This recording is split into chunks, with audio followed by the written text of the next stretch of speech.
и продължаваме с следващият ни изключително интересен лектор, който е генерален менеджер на Colonat Insurance, член е на борда на директорите и от 2015 година е вице-президент на AmCham, като фокусът на дейността му са правните реформи и върховенството на закона.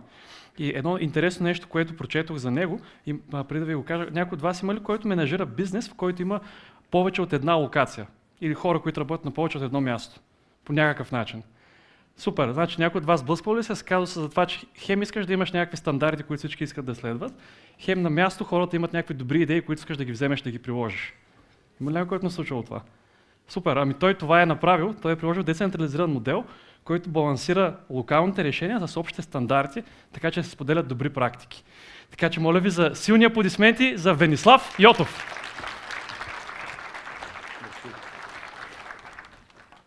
Това е, ако ти трябва. Така. Колко е лесно според вас да говорите след телевизионен продуцент и телевизионна звезда? А? Колко от вас са се качвали на сцена, дето долу ги слушат и гледат 150 човека, примерно? Ами, добре. Сега разбирате ли как се чувствам? Защото не ми се случва толкова често. Само искам да кажа, че бях в вице-президент на AmCham до преди 6-7 години. Отдавна не съм. Но така или иначе това беше много интересна част от моята кариера. Разбира се, то беше така non-for-profit, деца вика. Много се радвам, че днес сме заедно тук. Здравейте! Също така оценявам, че не излязохте след Андрей веднага. Ще се надявам да ви задържа будни за следващите 15 минути и че не сте избрали да излезете да пиете кафе навънка на слънцето. Преди да ви разказвам малко повече неща за тия работи, да искам да ви кажа днеска, да ви кажа кой стои пред нас, пред вас. Значи, ние работя за Colonat Insurance, която е застрахователна компания и работи в България. Мы сме в България от повече от 25 години. Първоначално собственик ни беше AIG, американския гигант, American International Group. 2017 година канадската Fairfax, която е една от 20 най-големи застрахователни компании в света, ни купи в Източна Европа и Латинска Америка. И от тогава оперираме под това име. Между другото, който се интересува от инвестиции, може да погледне как върват акциите на Fairfax за годините. Тя е основана в 1985 година, сравнително не много стара компания. В България ние се занимаваме предимно с бизнес-то-бизнес застраховаме. Вече имаме някои продукти за физически лица. Може да ги видите отвънка. Имам и подаръци за вас. Като това, което е важно за нас е, че ние сме единствената компания в Източна Европа с кредитен рейтинг. AM Best са ни дали рейтинг А-, това е инвестиционен рейтинг. И днес ще си говорим за това как да защитим това, което сте градили с години, усилия, инвестиции и много труд. Преди да ви разкажа, да минем към някаква повече голяма конкретика, искам да споделя с вас нещо за самата дума за страховка. На английски нали, се казва insurance, което освен за страховка значи и сигурност. У нас обаче думата е за страховка, за страховане. Това какво е? За страх. Страх ни е. Тук няма да коментирам защо е така, но и в двата случая става дума за едно и също нещо, да си подсигуриш бъдещето, защото те е грижа.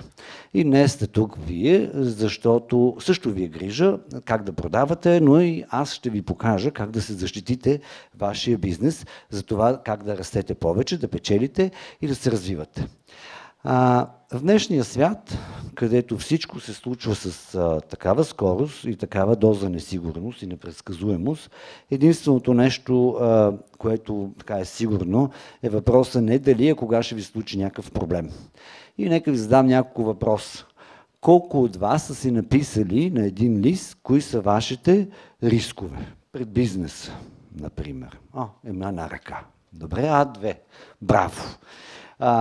Вие видяхте ли с кои от тях може да се справите сами?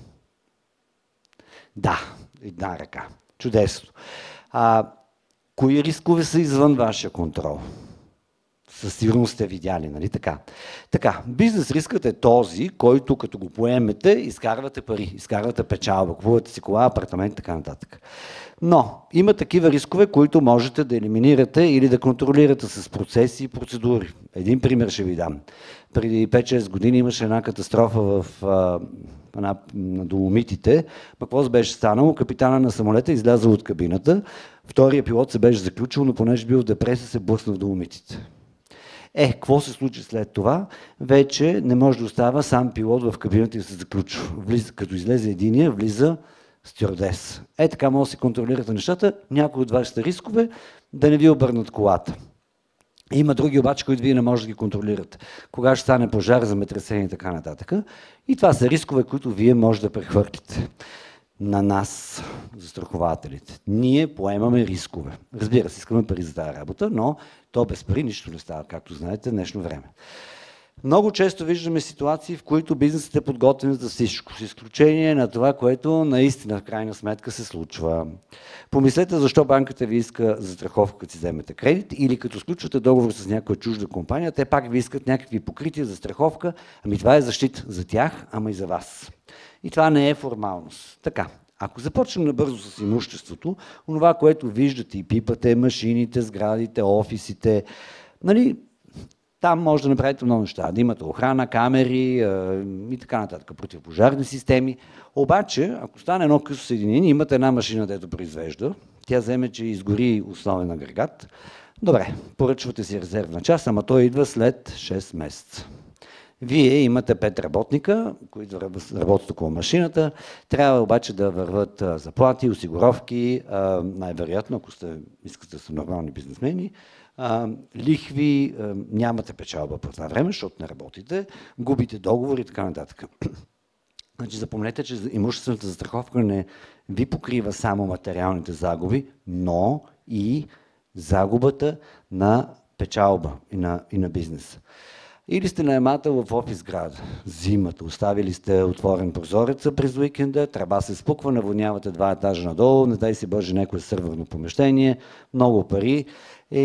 Какво да ви кажа, вие сте отговорни за това. Ако нямате застраховка за обща гражданска отговорност, ще трябва вие да ги платите. Може да фалирате за това, защото ще ви осъдат. И ще ви затворят бизнеса. Най-добре си купете полица, те не са толкова скъпи. Това нещо се отнася също, като мине клиент, доставчик покрай вашия офис, завода, падне нещо от терасата, има счупена витрина, подхлъзне се някой в магазина, не дай си Боже някой ваш служител или работник да вземе, че пострада по време на работа на работното място. Вие сте отговорни. И знаете ли какво? Ако е смъртен случай, там парите са много. Да ви кажа, че това се случва и в офиси на IT компании. Така хората си ходят по офиса и платихме 50 000 лева обезщетение. Само да ви го кажа. Човека нищо му нямаше, нали? Не загина нищо, но такава беше повредата му. И, добре, това освен това ви спасява и от други главоболия. Съдебни дела, спорове, адвокати и така нататък. Защото тези разходи ви се покриват. И вие в крайна сметка не страдате финансово за това, че нещо подобно ви се е случило. Какви са кръвоносните системи днес за бизнес? IT системата. Всеки ползва най-различни неща, приложения, какво ли не, на компютъра, на телефона. Какво ще стане, ако някой ви хакне? Ако имате сървър, ако имате 5-6 човека, служители и така нататък. Ако изтекат лични данни, ако случайно се случи да събирате, имате уебсайт, де продавате неща. Или ако някой заключи файловете ви и ви поиска откуп. Нали помните изтичането на данните от НАП преди 5-6 години и там всичко се замаза, всичко се забрави уж. Знаете ли какво, аз лично преди 3 седмици се присъединих към един колективен иск срещу НАП за компенсации, защото изтекоха моите лични данни с моите доходи за 3 години. Това хич не ми беше год. И да ви кажа, тия работи продължават. И значи много компании си мислят, нас няма да ни хакнат, на мен няма да ми се случи това, имаме IT поддръжка, много инвестираме в IT сигурност и така нататък. Истината, знаете ли каква е? Никой не е защитен. И въпросът не е дали, а кога. И това се отнася и за тези големи компании, като банки, застрахователи, телекомуникационни компании, защото те инвестират най-много в IT сигурност, но на тях им се случва като че ли доста често. Вие нали не го чувате там много така всеки ден да се случва. Ама се случва всеки месец, честно. Така че киберзастраховката е един допълнителен слой на сигурност, който може да ви спаси бизнеса и нещо като пожарогасител. И защото киберпрестъпленията наистина са тези новите пожари в бизнеса, наистина те са най-опасни. Така, и по-нататъка, как мислите, че един хигиенен, такъв маркуч, един шлаух за хигиенно душче, деци някъде ги си мием дупетата, с извинение, може да ви струва $45 000. Представете си, че сте такъв производител на такива шлаухчета, маркучета. Предавате ги онлайн, продавате няколко такива в Америка, обаче хоп, изведнъж ви се обаждат от вашия партньор в Америка, казва, тук има един иск за $45 000. Еми да, той вместо на душчето го сложил на казанчето, пък там налягането е много по-голямо и през уикенда се спукал маркуча, наводнил се цялата къща и хоп, $45 000. Еми, съжалявам, вие сте го продали този маркуч. Ма той Чонзи не бил прочел, че това не било за това, било за това. Плащаш. Или изчезваш. Най-добре е да си купиш застраховка отговорност на продукта. Има такива. И да не говориме, че може да ви се случи, ако почвате да изнасяте за чужбина и някакви пазари, дето не ги знаете, изведнъж може да се случи, идва някакъв държавен орган и ви казва, ти тук трябва да си стеглиш цялата продукция от пазара, защото не отговаря на еди кой стандарт. Верно ли ми? Това струва много пари. Как ще разбере кое, къде е отишъл, как ще го събере?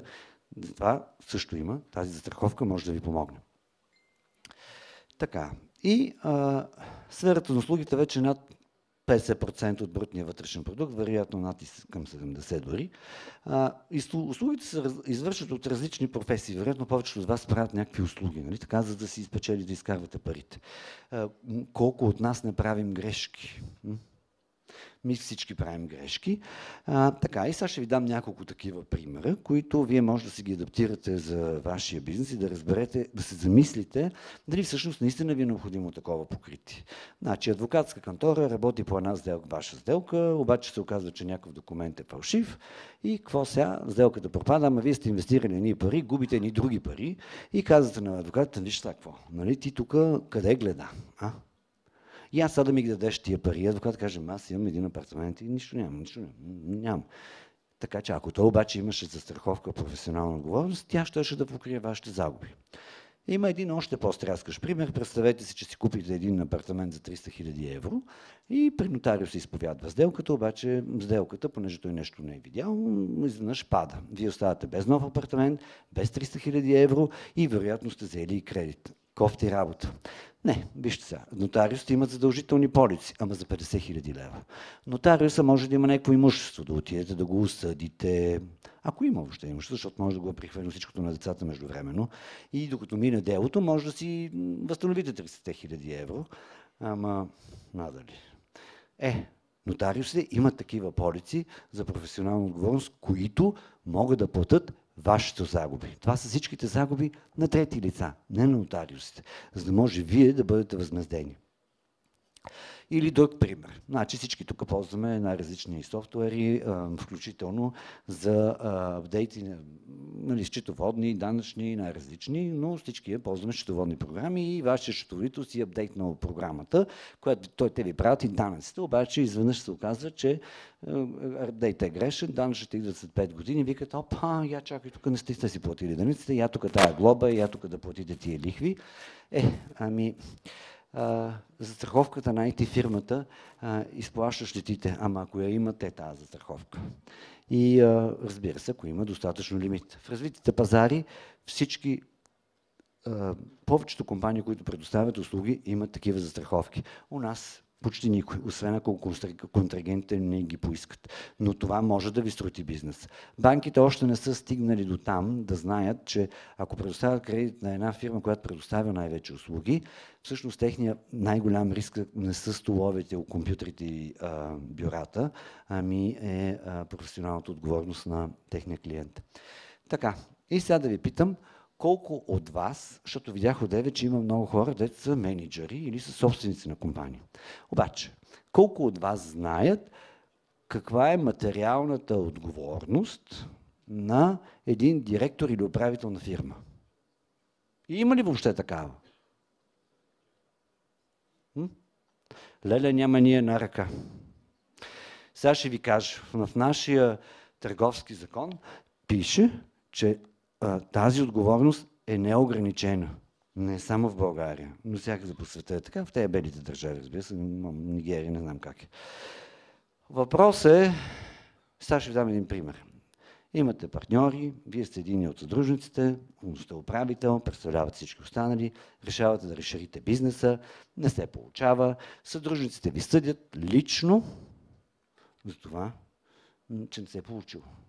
Вие може да сте говорили с тях, взели сте някакво решение. Ай сега вземи да платиш. Другото е, примерно, нали спомняте MeToo в Америка преди време, за sexual harassment и така нататък, или лоши условия на труд, например. Могат да дойдат да осъдят мен, като менеджер на компанията в България, че не съм осигурил условия sexual harassment да не се случва. В нашия офис е общо взето жените към мъжете, защото пропорцията е обърната, но е същото. Така. На Запад, без такава полица за защита на финансовите интереси, личните финансови интереси на управители и членове на бордове, никой не сяда в управленския стол. В България това е много рядко, освен ако не е някой чужденец. И така, сега ще ви кажа едно нещо, което може би няма да ви касае много, но пък от друга страна е интересно. Знаете ли, че ако замърсите природата някъде, вие сте отговорен за това да сте свършил.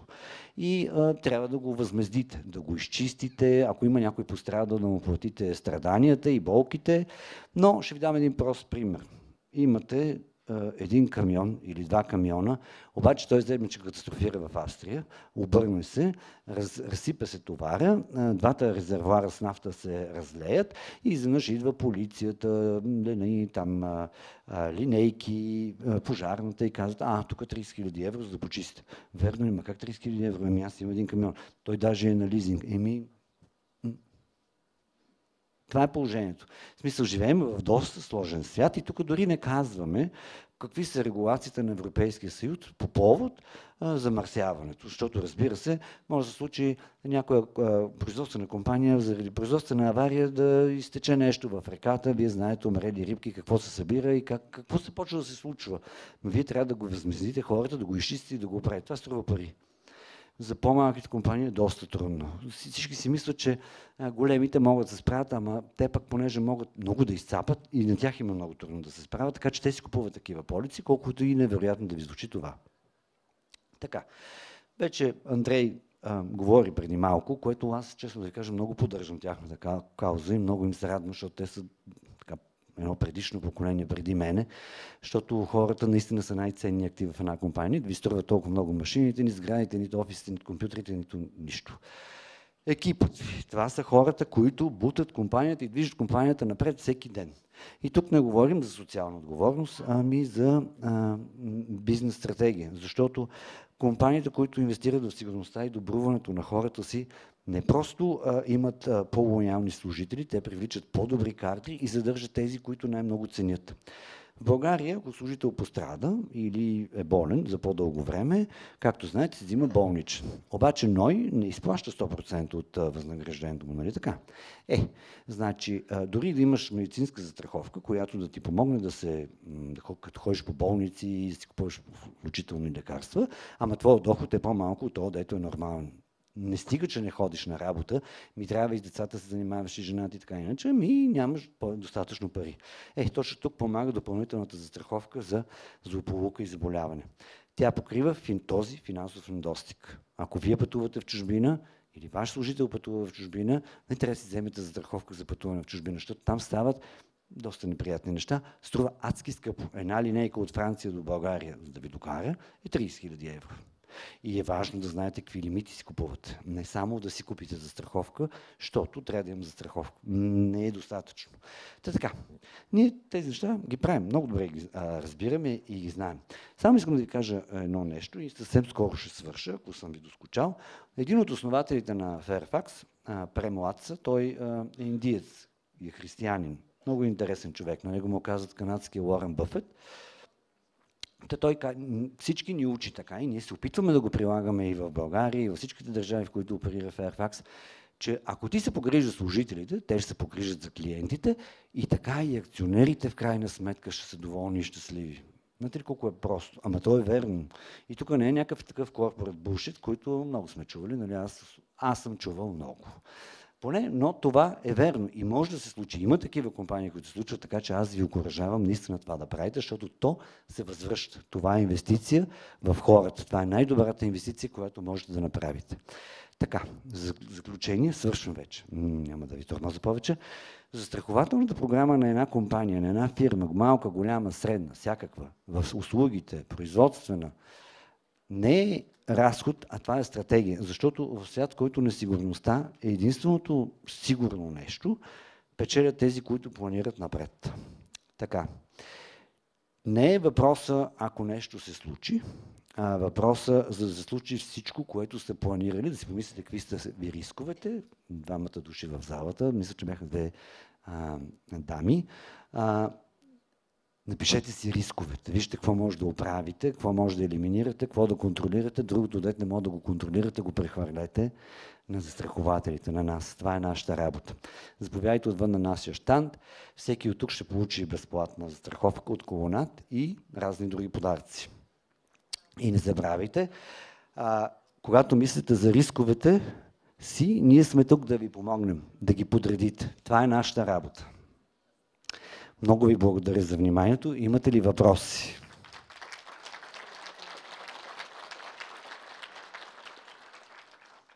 Някой нещо? Благодаря ви, ще се видим навънка. Има много колеги, които са също тук. Надявам се да сме способни да отговорим на всякакви ваши въпроси.